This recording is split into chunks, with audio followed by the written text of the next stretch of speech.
WhatsApp guys, और आप देख रहे हैं अपन स्टडी। आज का टॉपिक है इलेक्ट्रोमैग्नेटिक इंडक्शन। तो इलेक्ट्रोमैग्नेटिक इंडक्शन की हम डेफिनेशन देखते हैं। तो इलेक्ट्रोमैग्नेटिक डेफिनेशन है तो ये, और इसके मैग्नेटिक इलेक्ट्रोमैग्नेटिक इंडक्शन होता है। It is the phenomena the production of the induced current in a coil placed in a region where the magnetic field changes with time. यानी ये एक फिनोमिना होता है प्रोडक्शन करंट को प्रोड्यूस करने के लिए, इंड्यूस करंट को की प्रोडक्शन करने के लिए। ये एक ऐसा फिनोमिना होता है जिसके अंदर अगर हम एक कोयल के अगर एक कोयल एक ऐसे मैग्नेटिक फील्ड में रखिए जो चेंज हो रहा है, varying magnetic field, changing magnetic field के अंदर रखिए, तो उसके अंदर एक करंट इंड्यूस होगा। और उसी करंट को इंड्यूस्ड करंट प्रोडक्शन को हम कहते हैं इलेक्ट्रोमैग्नेटिक इंडक्शन। अब जैसे मान लीजिए कि ये कोई कंडक्टर है,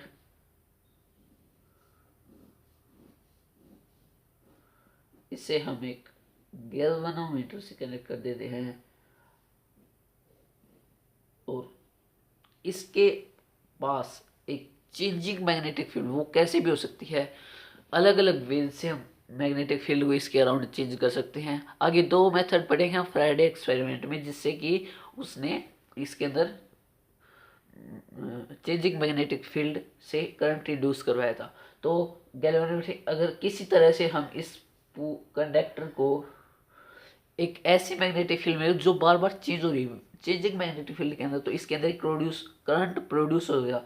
और एक गैल्वेनोमीटर ही डिफ्लेक्शन शो रहेगा, ये लेफ्ट में भी डिफ्लेक्शन शो कर सकता है और राइट डायरेक्शन में भी, डिपेंड करता है करंट की डायरेक्शन किस साइड पर है।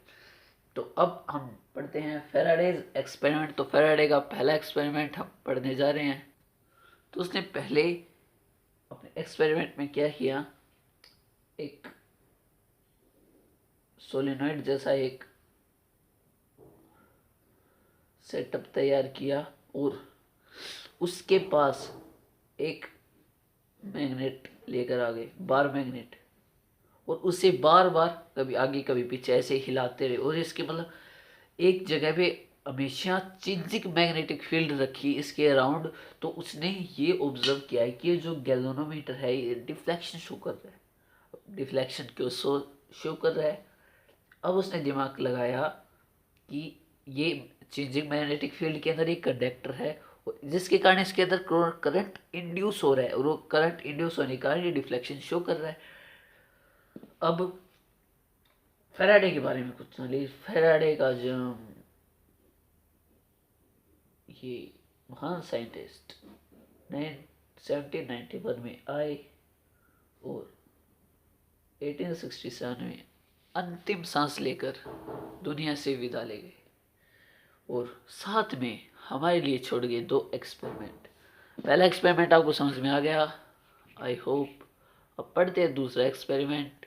दूसरे एक्सपेरिमेंट में उसने पहले कुछ इस प्रकार से किया, और फिर कुछ इस प्रकार से किया, और फिर उसने क्या किया, इसके साइड में एक गैल्वेनोमीटर रख दिया, इसे भी ऐसे कोयल की तरह लपेट दिया।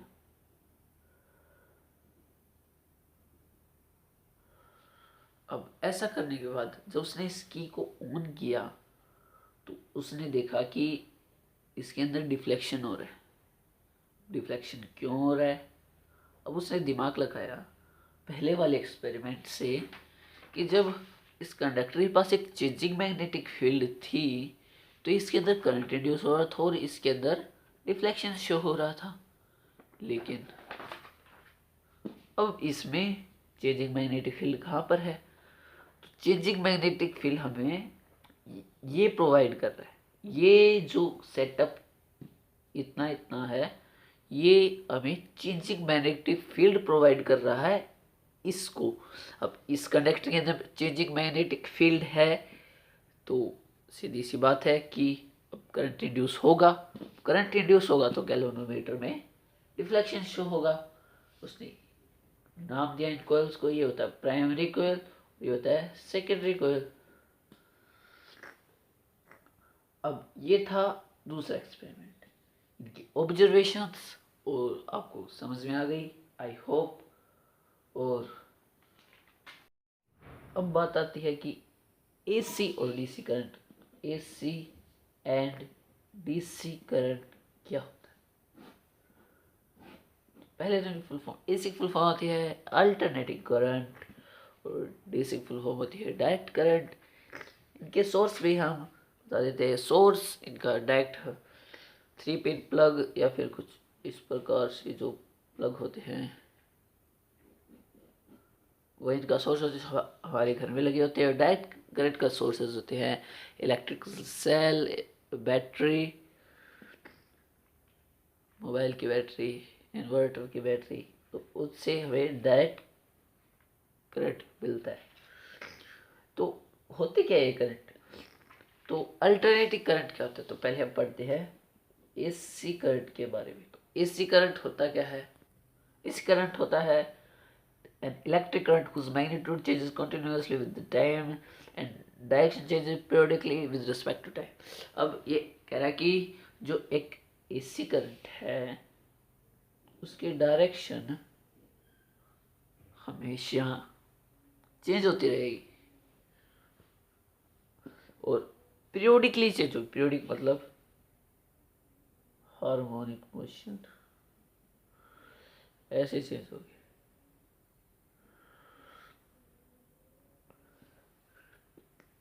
और ये ग्राफ ऐसे ही चलता रहेगा जिसके अंदर क्रॉस और मतलब ट्रफ चेंज नहीं होते बिल्कुल भी।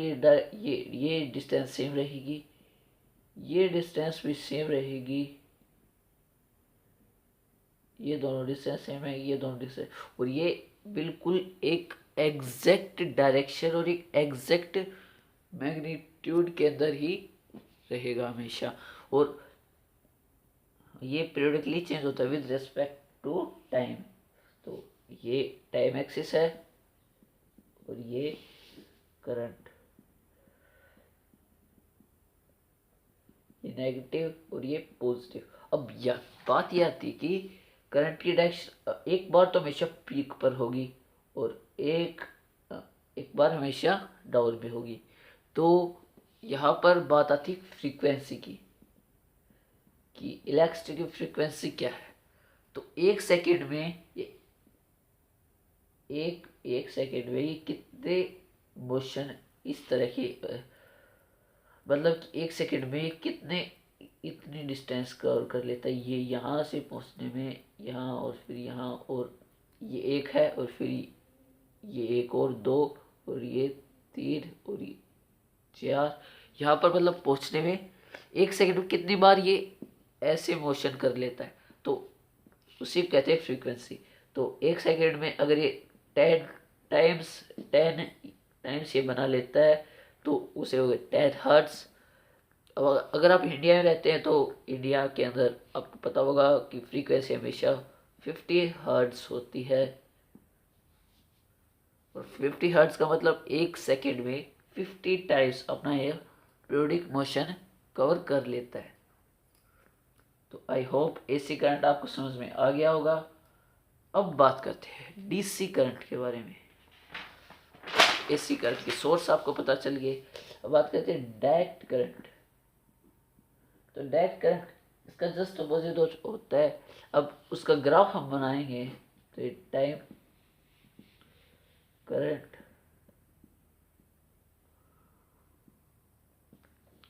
तो डीसी करंट देखिए बेसिकली 2 टाइप का होता है। तो एक तो होता है स्टेडी डायरेक्ट करंट। तो स्टेडी डायरेक्ट करंट बिल्कुल सीधा, यानी टाइम के साथ करंट की वैल्यू बिल्कुल भी चेंज नहीं होती।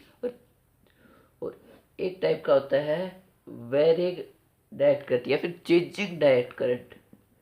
तो वेरिंग डायरेक्ट करंट में क्या होता है कि एक तो ये ज़रूरी है कि ग्राफ हमेशा 0 से स्टार्ट हो। 0 से हो सकता है, इस तरह से बन सकता है, इस तरह से बन सकता है, मतलब कुछ भी हो सकता है।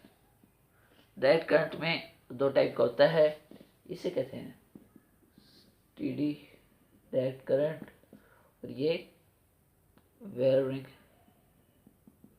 Direct current. I hope it's clear. और अब आता है चैप्टर का सबसे इम्पोर्टेंट टॉपिक, जिसका नाम है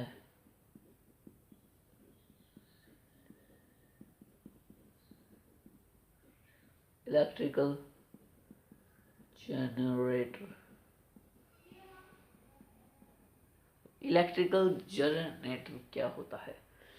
इलेक्ट्रिकल जनरेटर का आप डायग्राम देख सकते हैं कि ये इलेक्ट्रिक जनरेटर का डायग्राम है। अब हम इसको बनाएंगे इलेक्ट्रिक जनरेटर को। तो इलेक्ट्रिकल जनरेटर पर मोटर की तरह ही है शेप।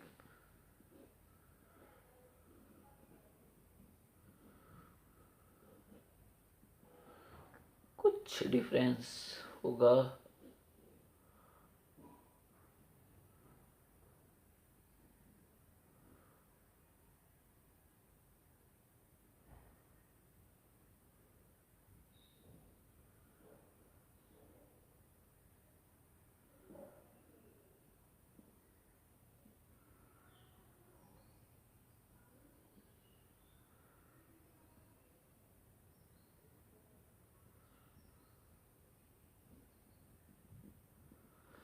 तो आगे होगा कुछ इस प्रकार से। अब बाकी भी हम बना लेते हैं। तो ये है डायग्राम। अब मोटर में उसमें क्या डिफरेंस है? मोटर में होता था यहाँ पे स्प्लिट रिंग्स होती थी और यहाँ पर कंप्लीट रिंग्स हैं। अब इसको हम एक गैल्वेनोमीटर से कनेक्ट कर देते हैं। अब हमें यहाँ पर इलेक्ट्रिक जनरेटर होता क्या, पहले तो इसकी definition. Electric generator is a device which convert the mechanical energy into electrical energy. मतलब इलेक्ट्रिक जनरेटर ऐसा डिवाइस होता है जो मैकेनिकल एनर्जी को इलेक्ट्रिकल एनर्जी में कन्वर्ट करता है। तो कैसे करता है वो ही हमें इसमें देखना है। अब आपने हमें एक पीछे पढ़ा था, क्या था? इलेक्ट्रोमैग्नेटिक इंडक्शन और फैराडे के एक्सपेरिमेंट्स। इनमें हमने क्या देखा था कि जो अगर एक कंडक्टर को हम एक चेंजिंग मैग्नेटिक फील्ड के अंदर रख देते हैं तो करंट इंड्यूस होता है। अगर हम इसको रोटेट करेंगे इस कोयल को तो यहाँ पर मैग्नेटिक फील्ड चेंज होगी।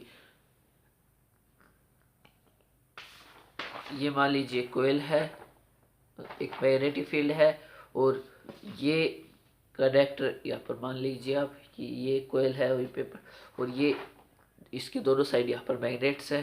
तो अगर ये ऐसे रोटेट होगा तो यहाँ पर चेंज हो रही है क्योंकि डिस्टेंस चेंज हो रही है बार बार मैग्नेट से, और फिर ये ऐसे होगा तो मतलब बार बार चेंज होगी। यानी इसको हम अगर एक्सल को या फिर कोयल को एक तरह से रोटेट करें हम तो यहाँ पर करंट इंड्यूस होगा। करंट इंड्यूस क्यों होगा? क्योंकि यहाँ पर मैग्नेटिक फील्ड चेंज हो रही है। तो मैग्नेटिक फील्ड चेंज हो रही है तो करंट इंड्यूस होगा।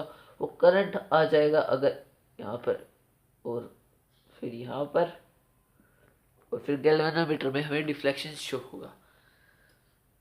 अब बात यहाँ आती है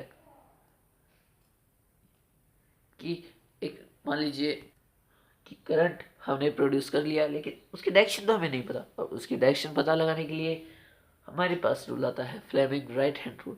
तो फ्लेमिंग राइट हैंड रूल में हमें क्या होता है उसी तरह से सेट बना था जैसे हमने फ्लेमिंग लेफ्ट हैंड रूल में बनाया था। तो हमारा थंब है उसे हमें करना है कंडक्टर की मूविंग डायरेक्शन में, और इस फिंगर को करना है मैग्नेटिक फील्ड की डायरेक्शन में, और ये फिंगर बताएगी कि करंट किस डायरेक्शन में इंड्यूस हुआ है। तो अब हम मैग्नेटिक फील्ड की डायरेक्शन ये है। अब कंडक्टर को हम एंटी क्लॉकवाइज मूव करवा सकते हैं और एंटी क्लॉकवाइज भी मूव करवा सकते हैं। तो हम यहाँ पर क्लॉकवाइज मूव कराते हैं, यानी इसको ऊपर और इसको नीचे, ये ऐसे घूम रहा है ऐसे।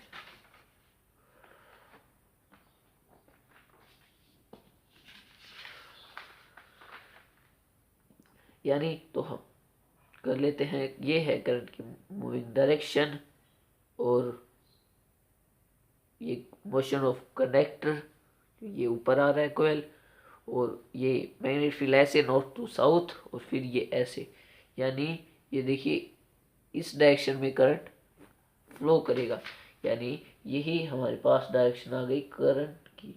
अब ये डायरेक्शन आ गई, हमें एक कंडक्टर पे डायरेक्शन निकालनी है, वो तो हम बाकी की ऊपर से आराम से निकाल सकते हैं। ये डायरेक्शन हो गई, ये डायरेक्शन, ये डायरेक्शन। तो हमें यहाँ पर जनरेटर का कंसेप्ट समझ में आ गया। इसके लिए आप कुछ इस प्रकार का छोटा जनरेटर भी यूज़ कर सकते हैं। अगर मैं इसको रोटेट करूँ तो बेसिकली इसके अंदर होता क्या है कि ये जो कोयल है, ये इसके अंदर जो कोयल है वो एक मैग्नेटिक फील्ड के अंदर मूव कर रही है और इसके चारों मैग्नेट लगी हुई है, जिसके कारण मैग्नेटिक फील्ड चेंज होता है। और जब मैं इसको ऐसे रोटेट करता हूँ हाथ से तो इन वायर्स में करंट प्रोड्यूस होता है। अब इसके लिए लाइव डेमोन्स्ट्रेशन करके दिखा सकते हैं हम। उसके लिए ये है, तो हमें इसे किसी भी दूसरे सर्किट से कनेक्ट नहीं किया है, तो अगर हम इसे घुमाएंगे तो इसके अंदर जो करंट प्रोड्यूस होगा वो इसके अंदर जाएगा और इसे हम लाइव करके दिखाएंगे आपके सामने। क्या हो गया,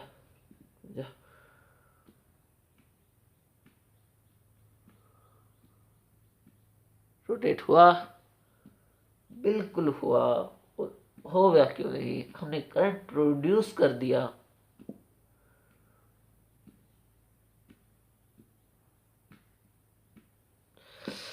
तो हमने देखा हमने करंट प्रोड्यूस कर दिया। अब principal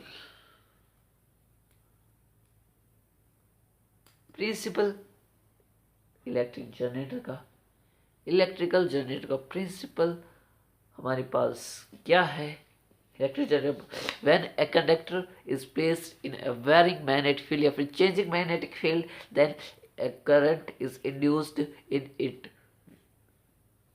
which led to create the potential difference according across the ends of the conductor and hence electricity is produced। तो हमने इलेक्ट्रिसिटी प्रोड्यूस कर ली है इलेक्ट्रिकल जनरेटर से, बिना इसका प्रिंसिपल देखे, बिना इसकी कंस्ट्रक्शन देखे। कंस्ट्रक्शन आपको समझ में आगे हो सकता है, मुझे लग रहा है। प्रिंसिपल ये आपको बता ही दिया। व्हेन ए कंडक्टर, अगर हम ये पेन मान लो एक कंडक्टर है, इसको मैं एक ऐसी मैग्नेटिक फील्ड में रख दूँ जो कि चेंज हो रहा है, अगर मैं इसके पास एक मैग्नेट लेकर उसे इसके पास से ऐसे ऐसे बार बार इसको बार बार इसको दूर ले जाऊँ के पास और ऐसे कर, तो इसके अंदर करंट फ्लो करने लगेगा। अगर ये कंडक्टर, वैसे तो इंसुलेटर लेंगे, अगर एक कंडक्टर तो इसके अंदर एक करंट प्रोड्यूस होगा। फ्लो तो नहीं करेगा क्योंकि ये मेरे हाथ में है, और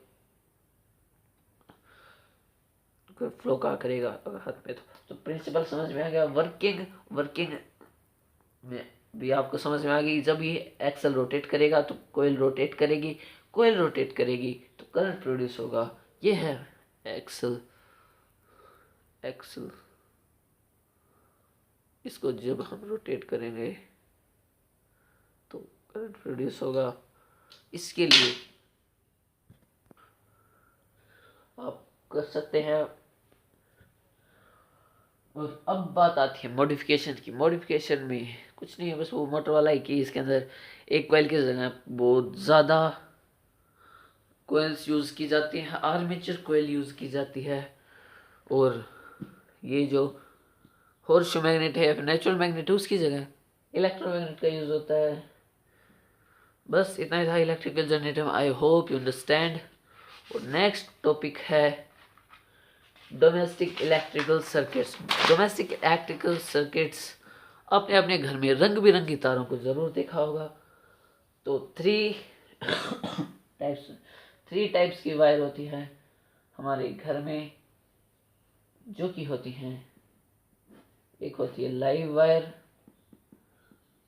एक होती है न्यूट्रल वायर, और एक होती है अर्थ वायर।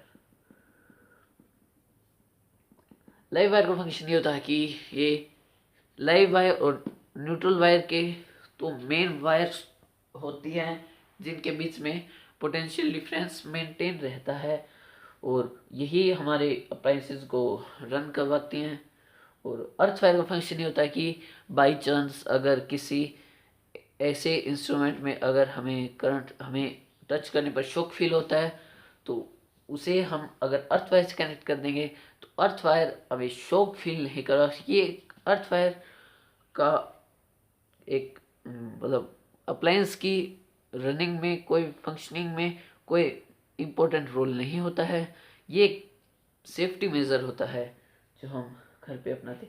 और अब बात आती है कि दो टाइप के सर्किट्स होते हैं हमारे घर में। एक तो होता है 15 एम्पियर करंट के लिए, जिसके अंदर हम गीज़र या फिर इमर्जन रोड या फिर कुछ हैवी इलेक्ट्रिसिटी यूज़ करने वाले अप्लाइंसेस को लगाते हैं। और दूसरा होता है 5 एम्पियर, जिसके अंदर हम नॉर्मल अप्लाइंसेस जैसे टीवी या फिर मोबाइल चार्ज लगाते हैं, वो या फिर बहुत कुछ, तो उसे हम 5 एम्पियर के सॉकेट से अवेलेबल होता है। तो यूज़ ऑफ अर्थ वायर का यूज़ ये होता है कि अगर मान लो कि ये एक अप्लायंस का सरफेस है और इस पर हमें करंट, इस जब से हम इसको टच करते हैं तो हमें एक शॉक फील होता है।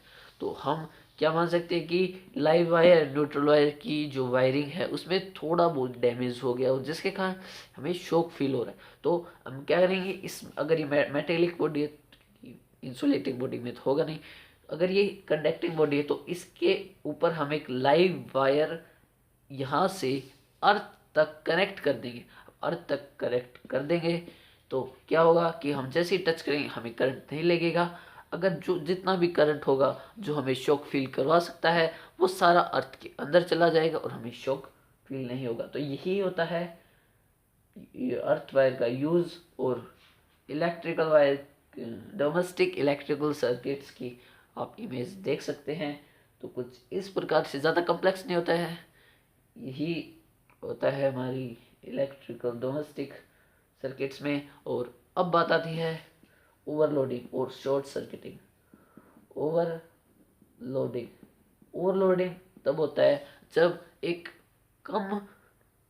जब हम 5 एम्पियर के एक सॉकेट में अगर हम गीज़र भी लगा देंगे, रेफ्रिजरेटर भी लगा देंगे और मतलब बहुत ज़्यादा अप्लायंसेस एक ऐसे सर्किट में कनेक्ट कर देंगे जो उतनी रेटिंग का नहीं है जितना कि होना चाहिए। तो क्या होगा कि ओवरलोडिंग के कारण वायर होती में फायर की उसमें आग लग सकती है और नुकसान हो सकता है बहुत ज़्यादा, और अप्लायंसेस को भी नुकसान होने का खतरा बहुत ज़्यादा होता है। तो ओवरलोडिंग से बचने के लिए हम प्रॉपर रेटिंग की सर्किट्स हमारे घर में इस्तेमाल कर सकते हैं। तो ओवरलोडिंग को हम डिफाइन करेंगे, डिफाइन करना तो हम भूल ही गए थे।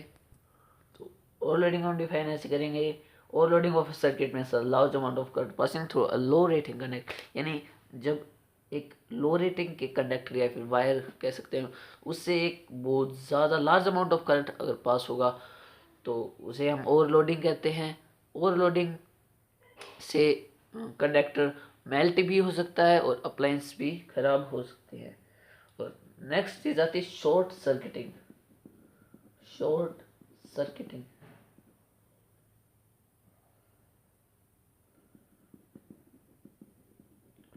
शॉर्ट सर्किटिंग क्या होता है कि when the live wire and the neutral wire somehow come in contact, which led to the short and breaking of circuit is known as short circuit। यानी अगर एक सर्किट है, मान लीजिए एक सर्किट है, इसके अंदर बहुत सारे अप्लायंसेस लगे हुए हैं,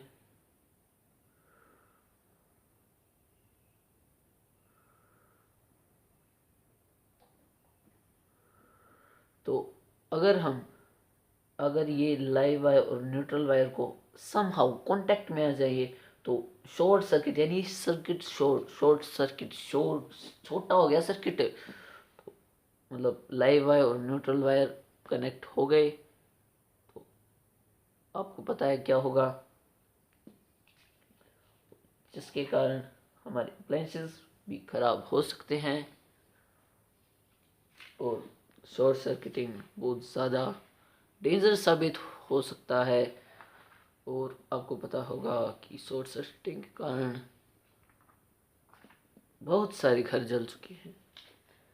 तो अब बात आती है कि इनसे बचा कैसे जाए, शॉर्ट सर्किटिंग और ओवरलोडिंग से बचा कैसे जाए। तो शॉर्ट सर्किटिंग से बचने का पहले उपाय बताते हैं। वायर जो होता है वो उसकी इंसुलेशन प्रॉपर होनी चाहिए पहले तो अगर इंसुलेशन प्रॉपर होगी वायर की तो कुछ होगा ही नहीं। अगर मतलब अगर इंसुलेशन प्रॉपर होगी वायर की तो लाइव वायर और न्यूट्रल वायर कनेक्ट आपस में कांटेक्ट में आएंगे नहीं। तो अगर कांटेक्ट में नहीं तो शॉर्ट सर्किटिंग होगी ही नहीं। और ओवरलोडिंग का ये है, ओवरलोडिंग से बचने के लिए हमें हमारे घर में सेपरेट सर्किट्स लगाने चाहिए जो कि उस ऑलरेडी होते ही हैं, कुछ में नहीं होते।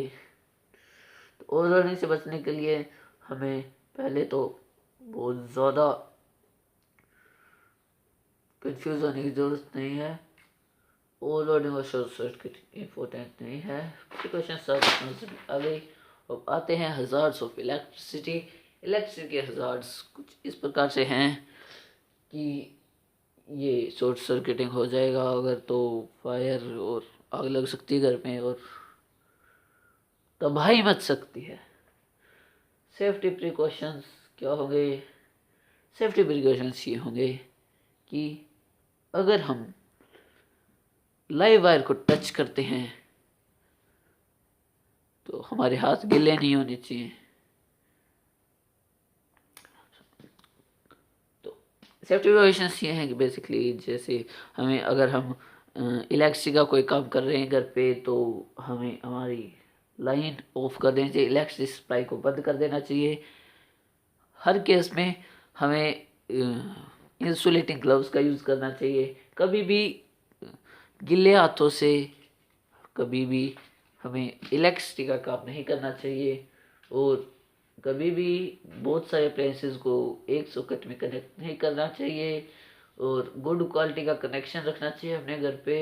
और थिकनेस अच्छी खासी होनी चाहिए इंसुलेशन की। नेक्स्ट वीडियो में हम डिस्कस करेंगे प्रीवियस ईयर क्वेश्चंस के बारे में। तब तक के लिए फन स्टडी को सब्सक्राइब कर देना, वीडियो को लाइक कर देना।